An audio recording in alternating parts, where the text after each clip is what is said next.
coming and you were sharing about Isha Foundation's groundwork that you're doing with children, because children are our future tomorrow. And I would want you to share what you have told me about the teaching that you were training the children to the audience, because I think that's brilliant what you were sharing. Can you please repeat that, Guruji, about the work Isha Foundation is doing in educating the children? So when we say education, what is the purpose of the education that we're doing? At different stages of evolution of a culture or a nation, we need to educate people differently. Suppose we were at continuous war, we would be training our youth to fight. Right now we are in an economic pit and we see a possibility. Right now we're talking about entrepreneurship everywhere. So like this, at different times, we need to train them for different things.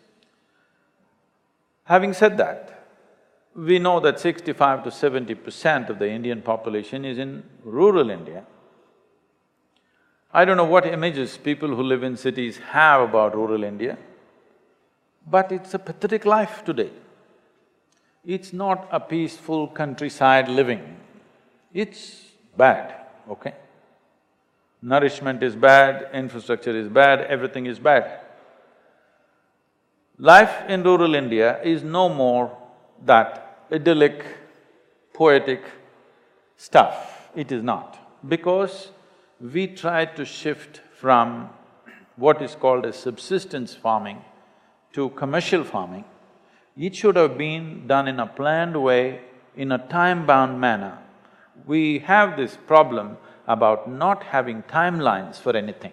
Whatever it is, we don't have timelines. We think we can do it eternally. We don't plan. Huh? We don't plan, focused planning. They're having that clock ticking. No, there's no timelines. When is this job going to be complete? We think we can see, we're talking about being a developing country. We're developing. Tell us, when will we be developed country? If we are developing, at some point we must become developed, isn't it? Is there a target timeline? Okay, by this year, we plan to be a developed country and these are the goals. There is no such thing. We are going on developing. Like this, agriculture moving from subsistence to cash farming, it should have been done in a planned, time-bound way. We just let it be like that. So these people who had 1 acre, 2 acres, 3 acres of land, they were growing what they need on their land and they were eating well. They had no money, they were in rags, they had no drinking water, no electricity, but they were robust. A village person means he was robust. Today you go into the village, they have drinking water, they have electricity. Some villages still don't have, but largely they have. Everybody has a cell phone, they have internet kiosks.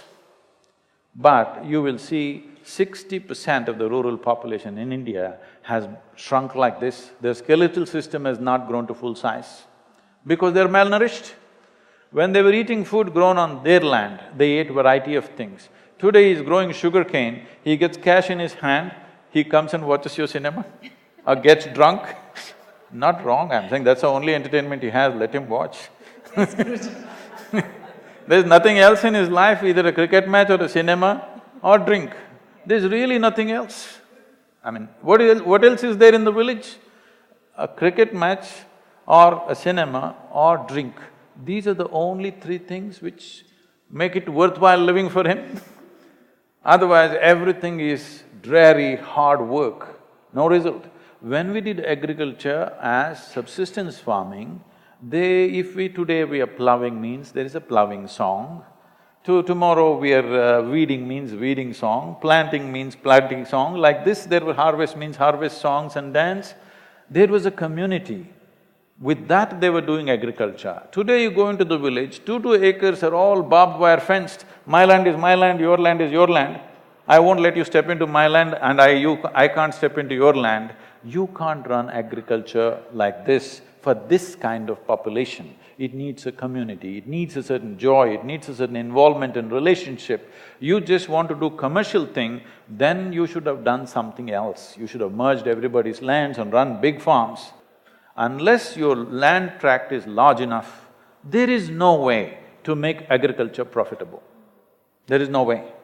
And if it's large enough, you need a community. Today everybody comes and plows in my land, tomorrow all of us go and plow in your land. This is how things were happening.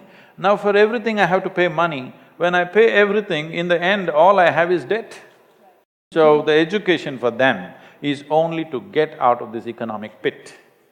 So at 6, they will start English language and computers.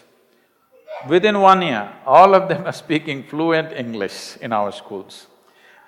60% of them are going to school. This is the first generation going to school, but they're fluently speaking in English. You should see the joy in the parents' faces because they think their children have been to another planet.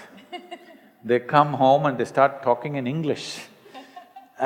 It's an unbelievable scene, it's something that you must see, tears will come to you if you enter the school. That is one form of schooling where mainly towards employment, mainly towards moving them out of that situation. Another form of education is, we have Isha Home School, which is for the affluent, which is run by highly trained volunteer teachers.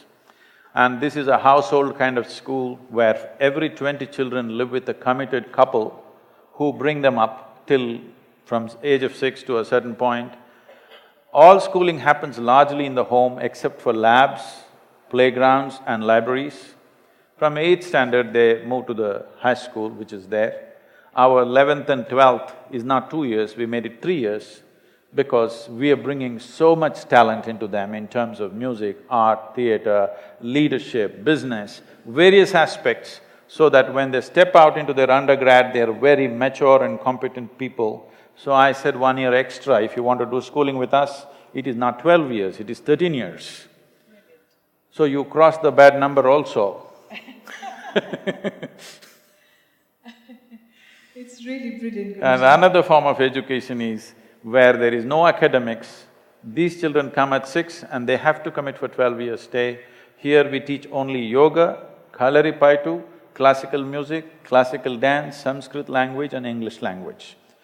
This is focused just to build the human body and the human brain to its fullest capability without any intent.